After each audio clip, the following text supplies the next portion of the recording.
ನಮಸ್ತೆ. ಇದು ಸಣ್ಣ ಸಾಬುದಾನಿ ಕಾಳು ಇರ್ತೈತಲ್ರಿ, ಆ ಥರದ ಕಿಚಡಿ ಮಾಡಾಕತ್ತೀನಿ ಏಕಾದಶಿ ಸಲುವಾಗಿ. ಇವು ನೋಡಿರಿ ನೆನೆಸಿಟ್ಕೊಂಡೀನಿ. ಒಂದು 4 ತಾಸು ಒಂದು 2-3 ಸತಿ ತೊಳೆದು ಸ್ವಲ್ಪ ನೀರು ಹಾಕ್ಕೊಂಡು ನೆನೆಸಿಟ್ಕೊಂಡೀನಿ.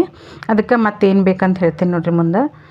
ನಾವು ಸ್ವಲ್ಪ ಉಳ್ಳಾಗಡ್ಡಿ ಅದು ಹಾಕ್ತೀವಿ ರೀ. ಹಸಿ ಮೆಣ್ಸಿನ್ಕಾಯಿ ತೊಗೊಂಡೀನಿ, ಆಮೇಲೆ ಒಣ ಶುಂಠಿ ತೊಗೊಂಡೀನಿ, ಉಳ್ಳಾಗಡ್ಡಿ ತೊಗೊಂಡೀನಿ, ಆಮೇಲೆ ಬೇಯಿಸಿಟ್ಟಿದ್ದ ಬಟಾಟೆ ತೊಗೊಂಡೀನಿ ರೀ. ಅವನ್ನ ಹಿಂಗೆ ಸಣ್ಣಗೆ ಹೋಳು ಮಾಡ್ಕೊಂಡು ತೊಗೊಂಡೀನಿ. ಸ್ವಲ್ಪ ಕರಿಬೇವು ತೊಗೊಂಡೀನಿ. ಆಮೇಲೆ ಇದು ಹುರಿದ ಪುಡಿ ಮಾಡ್ಕೊಂಡಿದ್ದು ಶೇಂಗಾ ಕಾಳು ಪುಡಿ ಮತ್ತು ಉಪ್ಪು ಮತ್ತು ಸಕ್ಕರೆ ಬೇಕಾಗ್ತೈತೆ ರೀ ಇದಕ್ಕೆ. ಮುಂದೆ ಒಂದು ಬಾಳ್ಗಿಕಾಯಿ ಹಾಕಿಟ್ಕೊಂಡು ಅದಕ್ಕೆ ಸ್ವಲ್ಪ ಎಣ್ಣೆ ಹಾಕ್ಕೊಂಡು, ಎಣ್ಣೆ ಚಲೋ ತಂಗೆ ಬಿಸಿ ಆಗಲ್ರಿ, ಸ್ವಲ್ಪ ಜೀರಿಗೆ ಅಷ್ಟು ಹಾಕೋದಿರ್ತೈತಿ ಇದಕ್ಕೆ.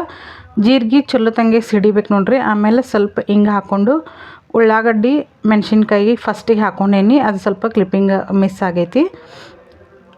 ಆಮೇಲೆ ನೋಡಿರಿ ಚಲೋ ತಂಗಿ ಫ್ರೈ ಮಾಡ್ಕೊರಿ. ಈಗ ಕರಿಬೇವು ಹಾಕೋರಿ, ಆಮೇಲೆ ಅದು ಆಲೂಗಡ್ಡೆ ಹಾಕ್ಕೊಂಡು ಫ್ರೈ ಮಾಡ್ಕೊರಿ. ಸ್ವಲ್ಪ ಉಪ್ಪು ಸಕ್ಕರೆ ಈ ಟೈಮ್ನಾಗನ ಆ್ಯಡ್ ಮಾಡ್ಕೊರಿ. ಅದಕ್ಕೆ ಎಷ್ಟು ಹಿಡಿತೈತೆ ಅಷ್ಟು ಈಗ ಹಾಕೊಂಡ್ರೂ ನಡಿತೈತಿ. ಆಮೇಲೆ ಅದನ್ನ ಹಾಕ್ಕೊಂಡು ಈ ಸಾಬುದಾನಿ ಹಾಕಿ ಅದನ್ನ ಮಿಕ್ಸ್ ಮಾಡ್ತಾಯಿರಿ. ಆಮೇಲೆ ಸ್ವಲ್ಪ ಲಿಂಬೆಹಣ್ಣಿನ ರಸ ಒಂದು ಅರ್ಧ ಚಮಚ ಅಷ್ಟು ಹಾಕ್ಕೊಂಡೀನಿ. ಅದನ್ನ ಕೈ ಬಿಡ್ಲಾರ್ದಂಗೆ ಹಿಂಗೆ ಮಿಕ್ಸ್ ಮಾಡ್ಕೋತಾಯಿರಿ. ಮೇಲೆ ಶೇಂಗಾ ಪುಡಿ ಉದುರಿಸ್ಕೊಂಡು ಚಲೋ ತಂಗಿ ಬಿಸಿ ಮಾಡ್ಕೊರಿ. ಕೈ ಬಿಟ್ಟರೆ ಗಂಟಾಗಿ ಬಿಡ್ತೈತಿ, ಕೈ ಬಿಡಕ್ಕೆ ಹೋಗ್ಬೇಡ್ರಿ.